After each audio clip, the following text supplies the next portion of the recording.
by the time you actually receive your income in this country, the income's been taxed about 7 different ways. Right? You're getting taxed through the corporation, then it's passed on to you as salary, which is taxed. If you invest it in the stock market and then you sell your stock, that is taxed as capital gains tax. When you die, the government taxes that as well. So how many times can you tax the same dollar before people begin to disinvest? Well, it's a good point Ben Shapiro's making there. It's the same in Europe, where I live, in Belgium, and of course in other European countries. Yes, every dollar made is taxed over and over and over again. It's outrageous. And when was the income tax was implemented in the United States, it was only in the very early 20th century, and it was something like 1%, and people were outraged by that. But now we see what happens when you give government a little power. You find where we're at today. All the taxes, all different kinds of taxes, and much higher than 1%. And what is it funding? If you're actually getting something for that money, yeah, fine. But what is the United States? What are the people of America and Western Europe getting? Certainly America, because America is the American empire. So they're spending, a lot of that money is getting spent for wars that nobody wants. And there's been a lot of wars in the 20th and 21st century that most people in America certainly wanted nothing to do with. So let's get into this debate here between Ben Shapiro and Ana Kasparian. Tax the rich is a very popular sentiment. It's also now a fashion statement, I guess, which we've all seen. So when President Biden looks into the microphone and says, pay your fair share, what does that mean? It means that if you're one of the 55 corporations that literally paid absolutely nothing in federal income taxes in 2020, and in fact received $3.5 billion in tax refunds or rebates, or tax refunds, I should say, maybe you should pay your fair share. But here's the thing, if the tax code is written in a way where corporations can legally take advantage of loopholes and incredibly low effective corporate tax rates, they're gonna do it, right? So it's one thing to say pay your fair share, it's another thing to actually write a tax code that is a little more equitable and ensures that everyone is in fact paying their fair share. Ben, what's pay your fair share mean? I mean, the obvious answer would be a flat tax, but the longer answer is that the United States has one of the most progressive income tax systems on planet Earth. Most of the systems in, for example, Northern Europe are far less progressive. The top tax rate kicks in a lot lower on the income scale because you have to pay for the large-scale social services. The people who are at the top of the income bracket in the United States, the top quintile, essentially pays all net taxes in the United States. Not some, not most, all. And the reason for that is because there are tax transfers, and the transfer of payments that are inherent in public services do not accrue to the people at the top of the tax bracket. They accrue to everybody else who's receiving that sort of funding. When we talk about higher taxes on corporations, we do not have one of the world's lowest corporate tax rates. We are somewhere in the middle. Look at the OECD countries. We are certainly not the lowest on the totem pole in terms of our corporate tax rate. In fact, right-wing sources like the Heritage Foundation will say that it is much friendlier to do business in places like Denmark or Sweden in many cases than it is to do business in the United States. Tax rate's pretty high in Denmark and Sweden. It is. The personal income tax rate is very high in Denmark and Sweden. The corporate tax rate is basically near or on par with that of the United States. If we were to raise our corporate tax rate the way that President Biden is talking about, we'd actually have a higher corporate tax rate than China currently does. The notion that corporations ought to be paying tax at all, in my view, is mistaken, given the fact that the income is immediately either reinvested in the company or passed on to people who immediately pay all of that tax. By the time you actually receive your income in this country, the income's been taxed about 7 different ways. Right? You're getting taxed through the corporation, then it's passed on to you as salary, which is taxed. If you invest it in the stock market and then you sell your stock, that is taxed as capital gains tax. When you die, the government taxes that as well. So how many times can you tax the same dollar before people begin to disinvest?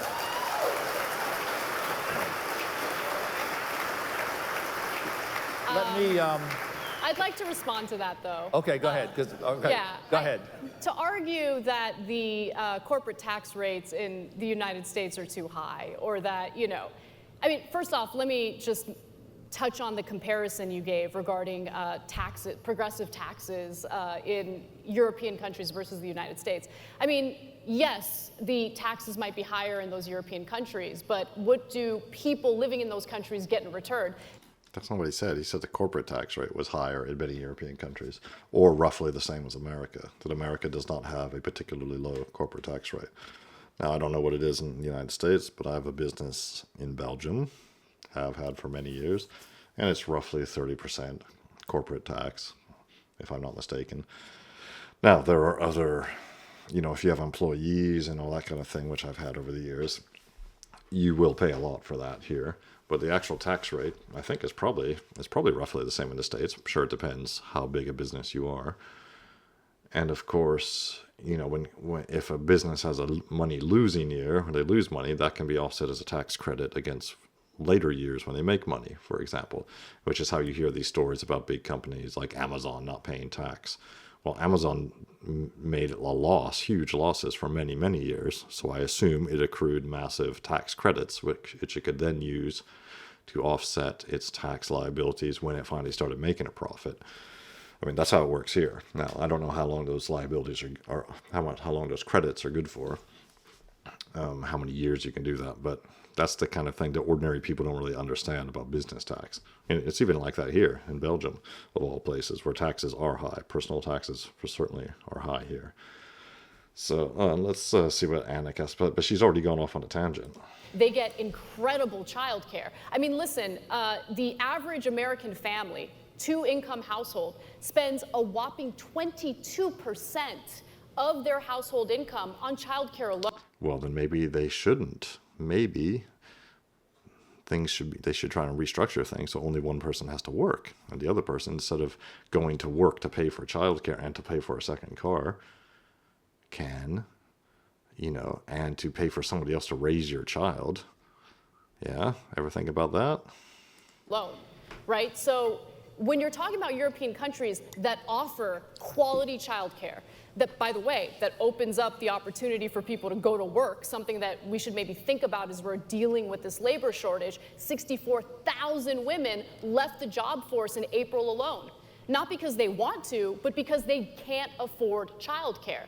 Everything in this country is privatized. Everything has a for-profit model. And there's consequences that come along with that, including for the business community that might want, a more robust social safety net program, or social safety net to ensure that people feel comfortable enough to go to work. But we don't have that here. So yes, people might pay more in taxes, including those lower on the income scale, but what they get in return is far greater than what people in this country have been getting.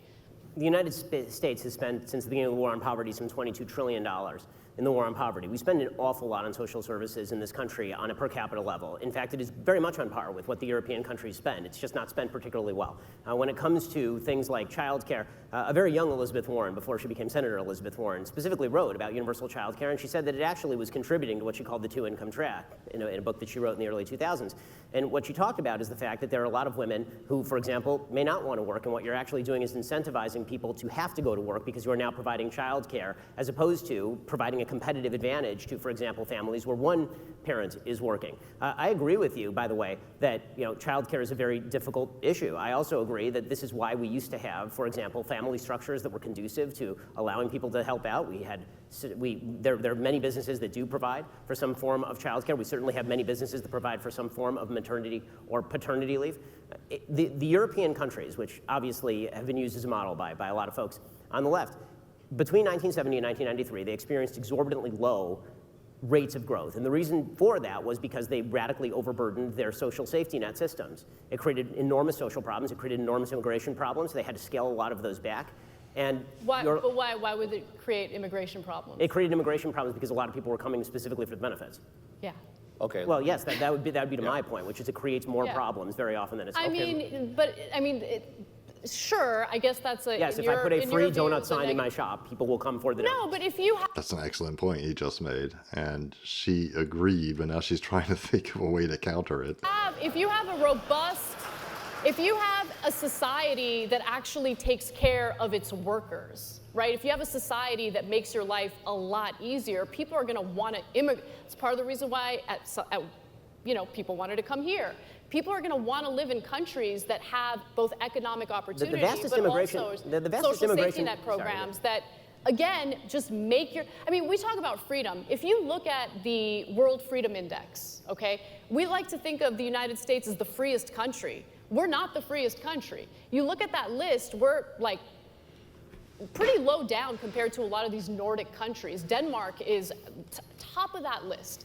So look, Denmark... I love how these leftists, when you say, Well, when they're complaining about healthcare in the United States or childcare or all the subpar social services, which aren't subpar, it's just that most of these leftists don't get these social services. They're all given to certain low-income, highly problematic groups, which we won't get into now. But anyway, when you ask them, you say, so, well, where do you think, well, what should America aim to be like then? They'll say something, oh, like the Nordic countries, like Sweden or Finland or Norway or whatever. And I've done this before. You should try this. Say, oh, you mean countries which are more white? You want even whiter than the United States? Was that what you're saying? And watch them squirm after that. But basically what you're saying is, yes, they're much more homogeneous, or have been. That too is changing in the Nordic countries, unfortunately. If you have a homogeneous high trust society, yes, you can have these extra goodies that can work in that kind of society. But it can't work as societies become increasingly fractured by mass migration from parts of the world that are low trust and have nothing to do with you, people from cultures who have nothing in common with you, and know not just their basic values, but their whole cultural heritage has nothing in common with yours. It will cause friction and it will cause problems, and you can't have that high trust society anymore. Denmark has a mixed economy. When we have these debates about, socialism versus capitalism, I think that those debates are a little ridiculous because every country is not every country, but most countries are mixed economies. Right. The United States is right? a mixed economy. Mixed, for sure, true. exactly. Yep. Now, the issue with the United States is there used to be a time when public universities were free, right? You didn't have to dig yourself into a massive hole to get an education. There was a time in this country where there was universal childcare. That was cut down to the point where it's like no longer in existence unless you're desperate and have like no money and need to take advantage of some programs that are available in some states. But my point is, like, we have an issue here where on one hand, we're experiencing a labor shortage. We want people to go back to work. On the other hand, people literally can't afford the childcare necessary in order to put their kids in a daycare, put their kids in childcare, and be able to go to work without their entire paycheck. The Biden bill removes many work requirements for many of the payments that are being made to people, and it's incentivizing people not to go back to work, which is why. Yeah, basically an incentive. Well, this I don't know which bill he's talking about because this clip is a couple of years old. Yes, there's always some commenters who say, this is an old clip. It doesn't matter. This is an evergreen topic. You hear this discussed all the time between the left and the right. And the point is, my basic point is, yeah, certain things can work. Certain nice to haves can be had in high trust, more homogeneous societies. But as those societies become degenerated and less homogeneous through mass immigration from wildly different cultures, no, it's not even possible. We have our own problems.